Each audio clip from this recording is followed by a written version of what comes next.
Well. Thank y'all for tuning in. This is the Sunday episode of the Crawford Chronicles. I am your host, PK. Homer Chris is with us. Sweepy Bones Bryles. We are all back to our regular names because, well, that's just what we're doing right now. Except for Chris. He's still Homer Chris. Bryles will be, he'll don his cape of Crawford Damas on the next prediction he gets right.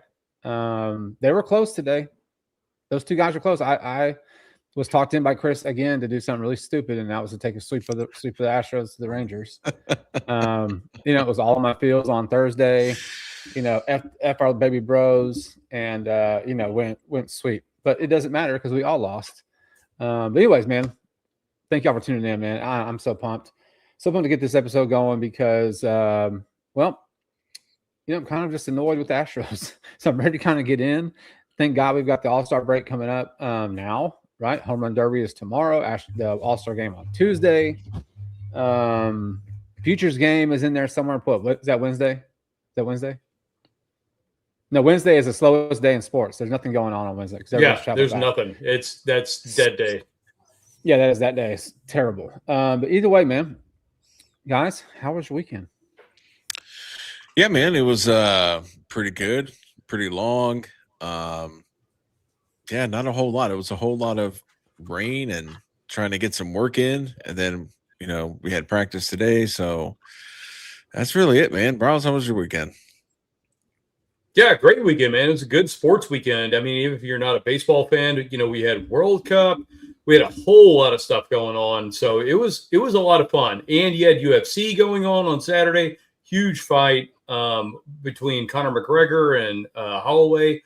So anyway, a lot of fun, sports fans, at least on Saturday. Today, obviously, with the entire league being ready to go on All-Star break, we didn't have a whole lot going on. It was a bunch of, hey, by the way, TBDs and then bullpen days and then, anything after that. We did have the Futures game today, though, which was pretty cool to watch if anybody watched that. So anyway, other than that, that was it, man. PK, how was your weekend? Dude, it was good. It was filled with volleyball all weekend. 2 tournaments this weekend, 2 different locations. Dodge and Rain.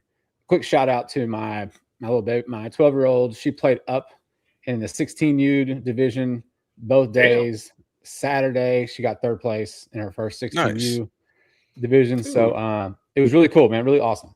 But dude, it was so miserably hot outside that I just wanted it to end. Like today, we didn't make it out of pool play, and I was okay with that. I was okay with not going to bracket today. I just wanted to go home because I was just sitting outside baking. But yeah, man. Look, dude. Before we get into the Ranger series, I do have a little bone to pick. I'm gonna just throw it out to you guys because it's really kind of annoying because these other cities take it.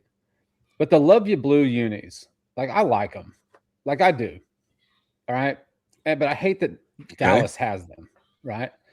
It's like Tennessee having the Love You Blue, right? I get that Tennessee used to be Houston, but now you're Tennessee. And, we're not going to go in the whole – I'll go in the whole thing real quick. The owner, Bud Adams, his daughter kept the rights to the Oilers. That's why they have the rights to the Love You Blue uniforms. What does Dallas have, and why did they get the Love You Blues? Okay. Why? Well, there should be a Houston Blue down here alternate, right? U of H does it, and that's it. Cool. Why? It looks sweet. And a buddy of ours, State Farm, brought this up to me today. That's why I'm bringing it up because he was like, "Why does Arlington have the Love You Blues?" Now I get it. Before Chris, you say something. That was their uniform back in the game. There you go. I understand that. I understand that.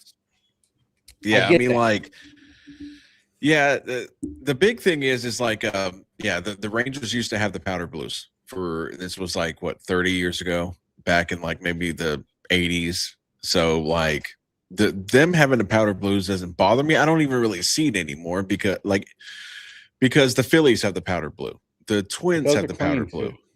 I mean, so it's not just the Oilers were the only. Now that whole color scheme with the red, the blue. I mean, but the fact that the Rangers have it doesn't bother me at all because, again, those used to be the uniforms back in the day. So it doesn't bother me at all. Yeah, I mean, Rangers Rangers wore that back in the softball jersey era of the late 70s. So, yeah, whatever. Yeah, it's just sweet. It's just cool. Like that powder blue is such a clean uniform combination. It looks tight. And that was it. So I told State Farm I'd bring it up. And there you go, Jake. So when you listen back to this, I said it. I listened to your and it was the very first thing we got into. The very first thing. Very first thing. Right. So we know the family's listening. You know what I'm saying? Let's get into this disaster of a series, really. Just, I was trying to, I'm going to give this, I'm not going to say his name on X because I'm not, but I tried to get into, I tried to troll a guy on X during this series, just being a little bit petty because he was being really petty and it was quite funny. He didn't take the bait, and I'm glad he didn't because we just got our ass kicked in this series. I mean, you know what I mean? So let's start with Friday night. Friday night, big series. If you win, I think you had to win 2 out of 3. We talked about it on Thursday. If you win the series, you win the silver boot. Cool for whoever really cares about the silver boot, right? I think the biggest story going into this series was the fact that the Rangers were coming in on kind of a heater. They'd kind of taken over, I think, the AL West, or at least tied for it coming in. You're sitting there a few games back. You're going into the All-Star break, right? You want to go into the break with some momentum in your favor, right? Tighten that race up a little bit more, boost some confidence. And did you go in there with Hunter Brown, Peter Lambert? We figured it was going to be Christian Javier on Sunday, right? I mean, you wanted Hunter Brown to kind of be Hunter Brown, not the 6 innings of 4 hit, 3 run, 5 walk guy, right?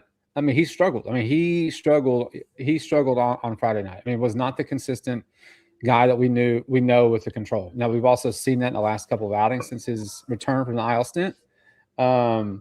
It just kind of got out of hand early. I mean, Quantrill went 6, 5 hits, 1 run, 1 K. I mean, you're down 2-0 in the first, and then you're chasing. You don't tie it up till the 7th, and then you have a terrible 4th inning.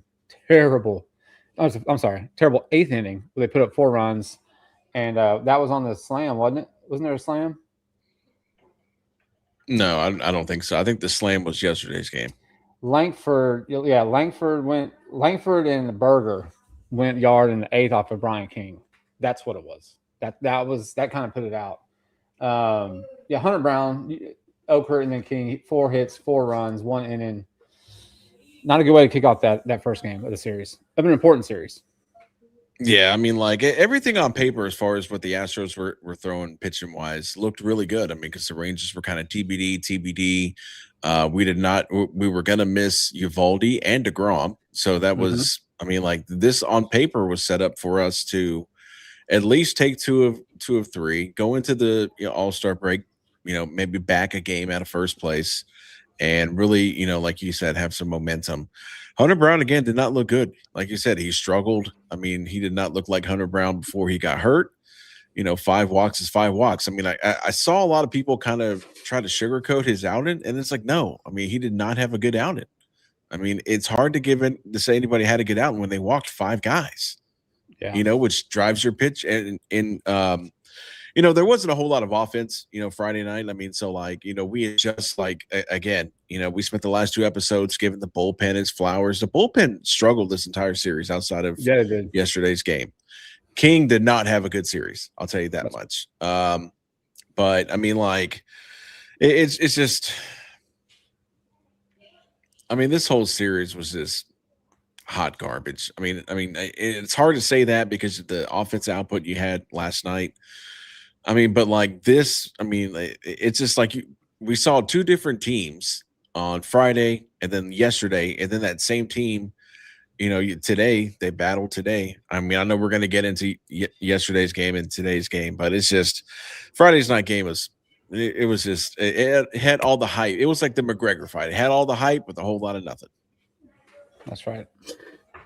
Chris, you nailed it, man. So the one thing I did say, as far as Hunter Brown was concerned, I expected him to struggle early, kind of right the ship, and then actually go from there on out. But the problem was he didn't right the ship. He did struggle at the beginning. He gave up 2 runs in the first inning, and then after that got through 3 innings, of no-run baseball. And then in the 5th, gave up another one. So, but at the same time, it was still dicey the entire way. It wasn't like, hey, he just gave up 2 in the beginning and then figured it out. It was more of, hey, by the way, I gave up 2, and then thank God I got defense behind me, is pretty much what happened after that. So anyway, long story short, yeah, Hunter Brown, he just didn't have it, man. And I don't understand why he struggles right now against teams like this. Now, I've already said, don't expect Hunter Brown to be Hunter Brown until August. I get that. But at the same time, dude, we're talking about the Texas Rangers, man. This is not like murderer's row of hitters over here. This is a bunch of washed up dudes and a bunch of guys that could have been, should have been, and they are praying that are going to be better moving forward. And unfortunately, he just got a little bit touched. And the worst part is the fact that, just like you said, the bullpen gave it up, man. As we've been giving the bullpen like all the praise that they deserve since Hader's been back, man, I'm telling you, especially Brian King, dude, I'm like, come on, bro, you let me down. 4 runs in the 8th inning. It was 3-3, and we lost 7-3. And I hate to say it, but Brian King, that one's pretty much all on you. So I can't even blame Espada for this as much as I'd love to. This was Brian King just not pitching to what he should do. Yeah, no, I'll find a way later. But we'll find a way. Anyway, that's why I see it. 7-3, we lost. It was awful. PK? You're muted, PK. You're on mute. Sorry, we give PK all this praise that he lets us down too. I had kids running in the background earlier. I think that. So what I was saying was that the highlight for the Astros and their offense, just the Astros in general, for Friday night, is Jordan hitting his 200th career home run. That was the. Yeah, man. That is the. That's the highlight of it, man. I was there for his first home run at Old Minute Maid against Baltimore, and Minute Maid. The old Minute Maid, and he's at 200, and dude, like he's hit 8 or 9 home runs this season against the Rangers. I think it's what it's 8 or 9.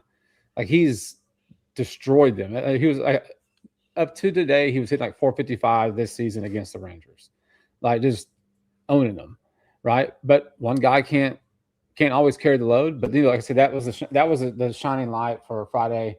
200th career home run for the big man. Still leading. He's got the best odds to win AL MVP, and still doing his thing. So you start the series off with a shitty way to lose because you give up 4 late, and it just felt out of hand. And so you move on to Saturday, right? Saturday you've got Peter Lambert, aka this season's Jason Alexander, on the hill, and he does what Peter Lambert has been doing, just about every freaking start. I mean, 6 innings, a 3-hit ball, 1 run, 7 Ks, gives up a home run.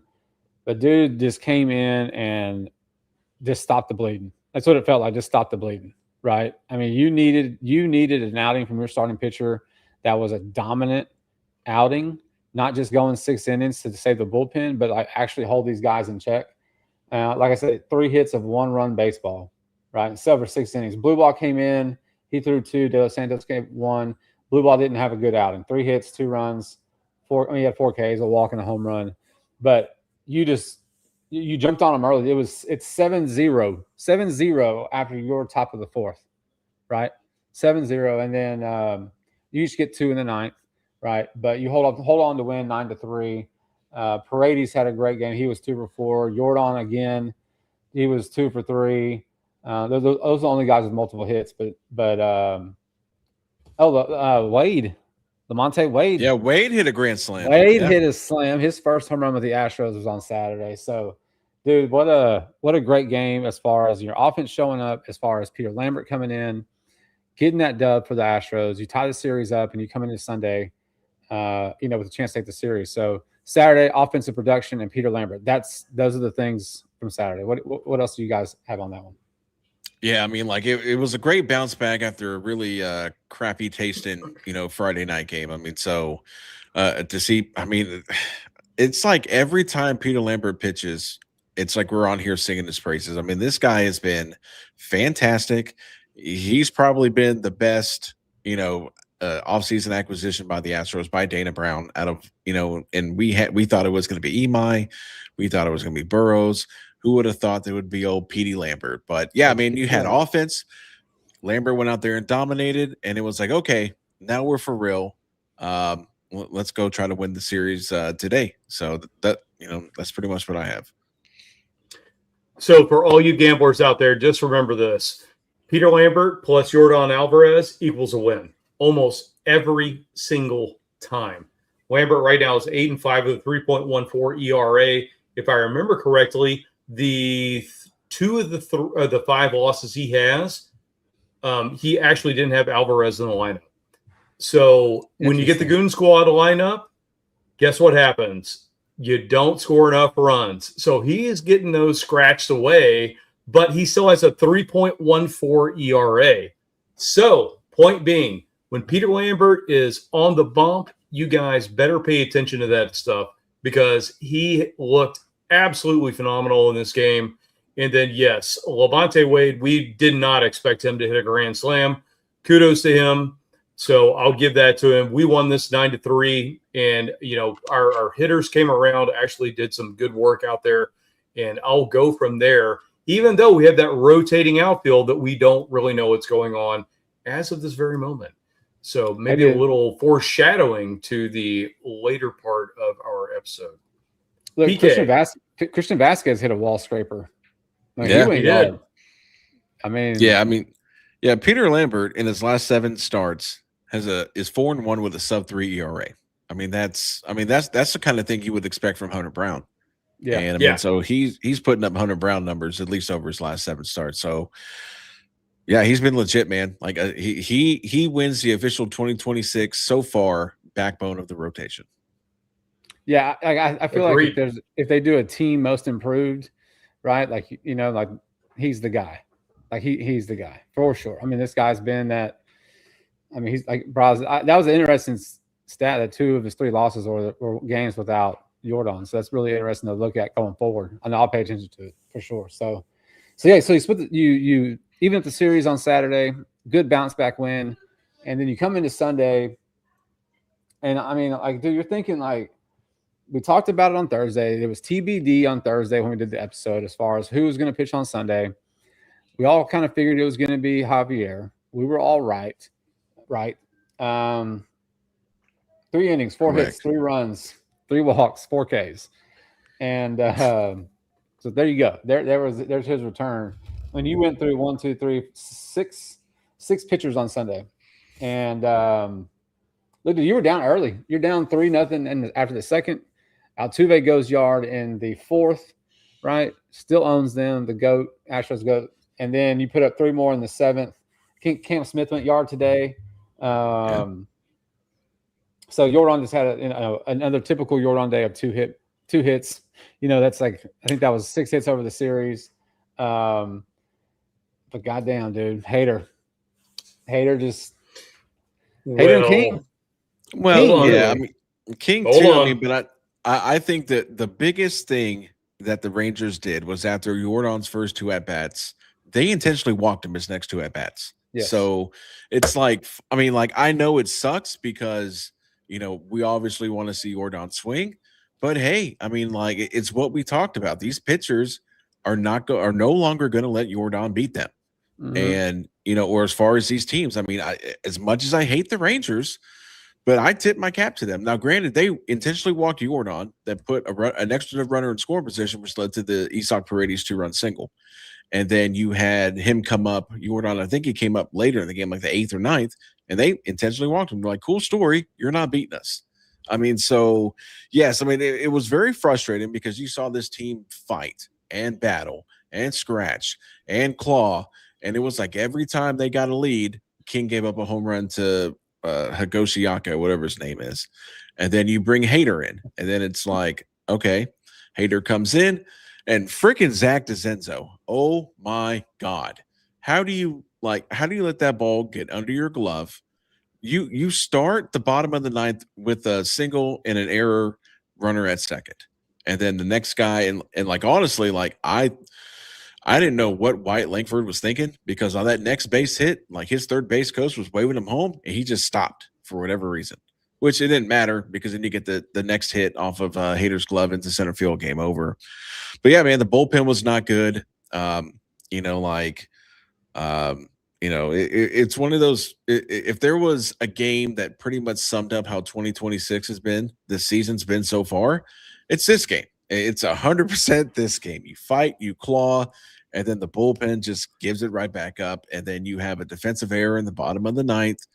And then now teams are saying, we'll pitch the order on in the first inning and then the fourth inning, but anything late, they just give them the 4 and put them on base. Yep. Yeah. So I'm just going to help you out. That was Higashioka. Whatever. Doesn't matter. Whatever. You get an A for effort. Yeah, that's what I'm talking about. But hey, at the same time, yeah, King was not helping us out. And then the one culprit nobody expected, Josh Hader.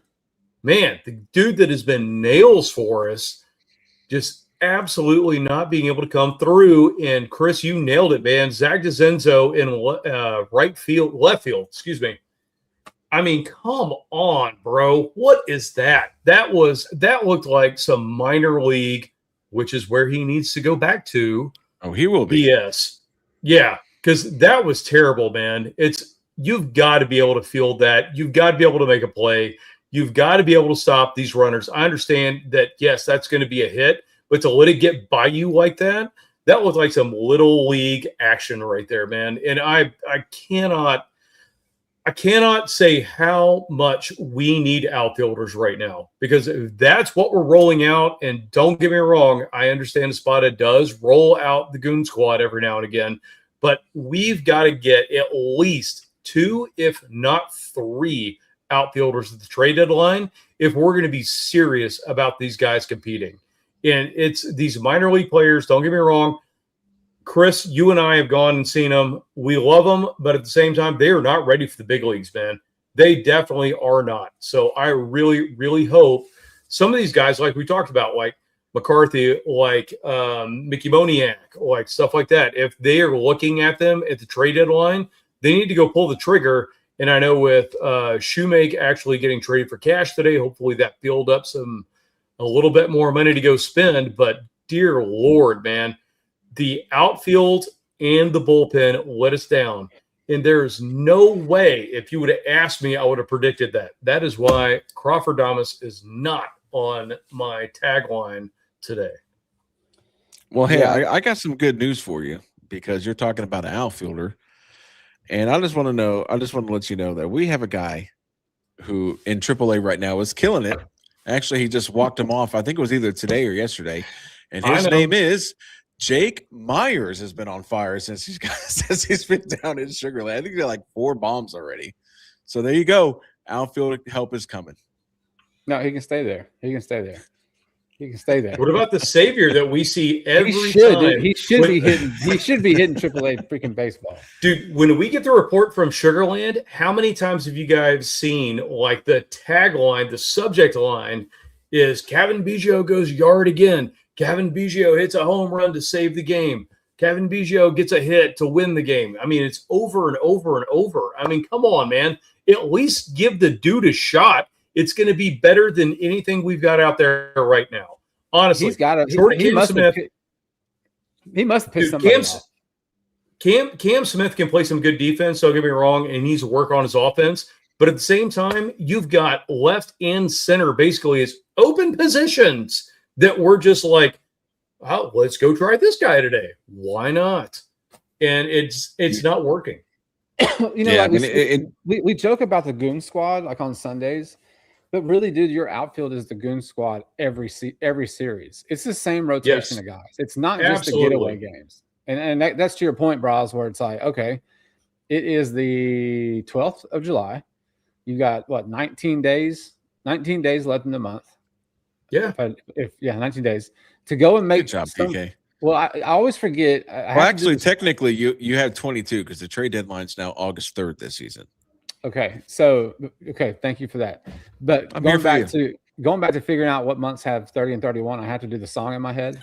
And I didn't have time. I didn't have time to do the song. So I just went with 19 and said, I'm going to send it. I'm assuming July's got 31. But no, man, look, I did a couple some quick stats. Pena and Walker. We talked about Walker's been poo-poo. Bro, he is not been good. We talked about the bullpen struggling this series. Your leadoff guy went 2 for 12. Your leadoff guy. Walker 1 for 12 and 5 Ks. Right. Oof. And Paredes had a good series. Altuve had a good series. Of course, Jordan was doing Jordan things. Right. But when your leadoff guy is going 2 for 12 and then Walker's hitting in your 4th spot and he's going 1 for 12 with 5 Ks. We know Walker. We've had him. This is our 2nd season with him. We know how streaky the guy is. We love him when he's up. We clown him when he's down. We should all be fully aware that he is streaky as hell. At some point, he's going to come around. He's going to get on fire again, right? But then he's going to hit that valley where he currently is. But it was a terrible series offensively for Walker, terrible for Pena. Yeah, dude, I don't know. I don't know what you do with the outfield other than you go try to make some moves so that we can sit here and say, what the hell? The Braden Shoemake to Milwaukee, that was kind of a shocker. I mean, because they just had Woodruff go back on the injured list. So, I figured they would go after a pitcher, not so much as depth for an infielder. He goes for cash considerations. When I sent that to our group, Chris's response was, I hope he got a lot of cash.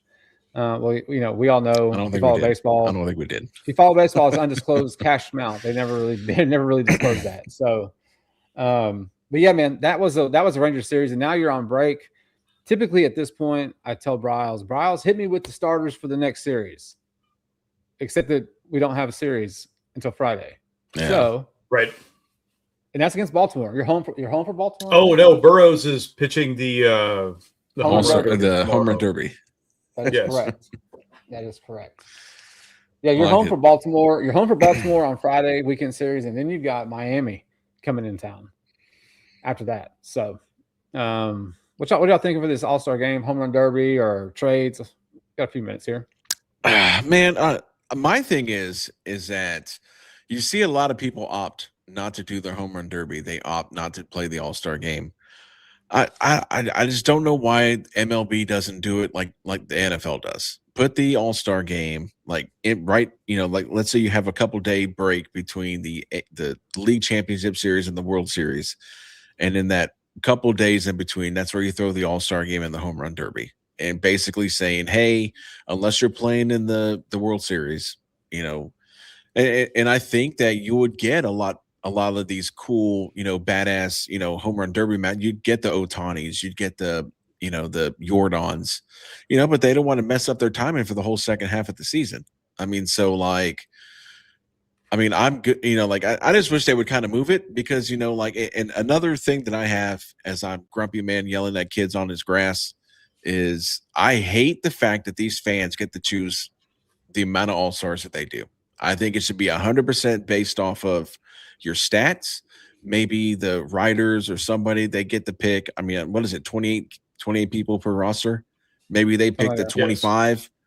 So maybe the writers based off of stats and performance pick 25, and then you have the fans vote in like the last 3. That's what I would think. But then you would have a lot of these people, a lot of people don't know. And I guess they think that they would stop watching, but I think they should move it towards the end of the season, and you would get a lot more of these prolific home run hitters participate in the home run derby. Well, I mean, you had the thing with Noah Syndergaard where he was snubbed, and then he got asked, right? And he's like, "Cool story, double middle fingers to y'all. Like y'all snubbed me. Like I'm not coming in as your sloppy second." I agree. I mean, but that's the problem when you have these people that vote a million times, and then you get, I wanted to say the last time I really looked. Like, I haven't looked in a minute, but the last time I saw, Altuve was second. I'm like, Altuve's not having an all-star season. As much as I love the guy, he's only there because he's a popular name that people vote for. Like, I feel like you should earn the all-star. And, like the NFL, you would earn it over an entire season instead of just half a season. I don't know, Ross. What do you think? So I love it in the middle of July. I'm going to completely disagree with you on this. And it's been that way for a very, very long time. And I'm also saying this because I came from the restaurant industry. So what days did I have off of them when I was in the restaurant industry? Monday and Tuesday. So guess what I got to see? I got to see the home run derby and I got to see the All-Star game, to the point where we even used to have parties for the All-Star game. To be honest with you, I'd rather see it be more relevant again. I know that it used to be whoever won the All-Star game got home field advantage in the World Series. I'd love to see that come back, just because that was it made it relevant. It made it more fun. That's the way I see it. Now, don't get me wrong, the home run derby's fun. I love to watch that. I always used to love to watch it, but in the last 10 years, it feels like every single guy that won the home run derby ended up like either not performing very well in the second half of the season or ended up getting injured. The exception of that was last year with Cal Raleigh. And I mean, don't get me wrong, dude was crushing baseballs. How he forgot how to play baseball this year, I have no idea. But at the same time, I mean, he was crushing home runs first half, second half, didn't matter. Won the home run derby, got the car, got the trophy, all that kind of jazz. Anyway, it's fun to watch. I love it. I think it's also very good for the guys to take a break in the middle, because you've got some guys that necessarily don't need to go on the IL, but are banged up. So it's like these guys get to rest. They get to go take a little vacation if they want to, come back, reset, and then go from there. So I'm totally cool with it being in the middle. Yeah, I think this used to being in the middle, man. At first, Chris, I thought you were going to say they should do like the NFL and it should be competitive. And then I was going to say, you don't watch the Pro Bowl then, right? But cool story. But to take a line out of Chris. Yeah. I do kind of like the move it to, the end of the season after the regular season has concluded, right before the World Series starts. So you have a bigger pool of guys that can play. I kind of like that. However, you're probably not going to get the bigger name guys there, right? Because the Dodgers are going to buy their way into the World Series like they do every year, right? So you're not going to get Ohtani, in that case. We know Mike Trout's not going to be there because he's going to stay in Anaheim, right? So like he's 36 now, so he's probably not going to be in, even though he had a good start to the season. Like I just don't think. I think you just keep it in the middle. You've been doing it forever. And I think, to your point, Bryles, about the making it home field advantage for the World Series, I think that's it was kind of a BS thing. And I don't have the number off the top of my head, but but it was fun, right? It was fun. I mean, it gave you something. It gave you a reason to watch. But then the best team in the league, this is whoever it is, Team A. If they're American League and the NL won in July, well, then they get punished by not having home field. They should be rewarded, right? And vice versa, right? It goes both ways. So, I mean, I think you got to make it a little bit more of a reason to watch, because like the pitchers aren't, aside from like Skeens and Skubal last year, right? Like they were out there trying to mow these guys down. You had like really intense at bats to start the game. It's I don't know, dude. It's an all-star exhibition game. These guys don't need to try because they're trying to save their body and not get hurt for an exhibition. As far as the home run derby is concerned, it was a lot better, in my opinion, when Chris Berman was doing the calls, right? The back, right? So it's all good, dude. I'm still going to watch it because it's all-star baseball. It's a home run derby. I'm still going to watch it. But I don't know if there's a really good answer, if you have it in the middle of the season. The break, to your point, Bryles, is perfect, right? Like there's a ton of guys that need just, 4 days, Monday through Thursday? Yeah, 4 days off, right? Of just nothing, whatever they choose to do. So, yeah, I don't think there's going to be a change to it. But we have Jordan representing the Astros as a starter. I really don't know the rest of the roster as far as Astros are concerned. I mean, I'm guessing Altuve is probably going to be a reserve. That's probably it, I would think. It shouldn't be much. But, hey, look, Jordan, just don't get hurt. Don't get hurt on Tuesday, bro. That's it. We need you. I mean, I just remember how awesome the All-Star game used to be. Like when you'd have Pedro Martinez facing like Larry Walker and Bagwell back in the day. And then you'd have I just remember that one lineup. I remember Pedro Martinez struck out 5 dudes in a row. I think it was Bagwell, Larry Walker, Mark McGuire, Sammy Sosa, and somebody else. I mean, like I just felt like they played like it meant more, even though you didn't have the stipulations back in the day. And I kind of wish, you know, that would get kind of brought back to the newer All-Star games. Don't forget about the John Kruk taking the head off. with Larry with Randy Johnson. With Randy Johnson. Yeah. like stuff like that, man. Like that's the stuff. Like that type of stuff. So all right, man. Well, I want to thank everyone for tuning in. This is a Sunday episode. I will be out on Thursday. I'm on vacation with Sam. Really looking forward to that. I will be back on Sunday. We'll all be back on Sunday. I think we'll have an announcement for Sunday's episode later on in the week. But I want to thank everybody for tuning in, man. Thank y'all for support, as always. This is the Crawford Chronicles. I'm your host, PK, Homer Chris, Subi Bones Bryles. You fellas have a great rest of your week and have a great start to your week. We'll talk to you later. Let's go. Let's go, Hogan, baby.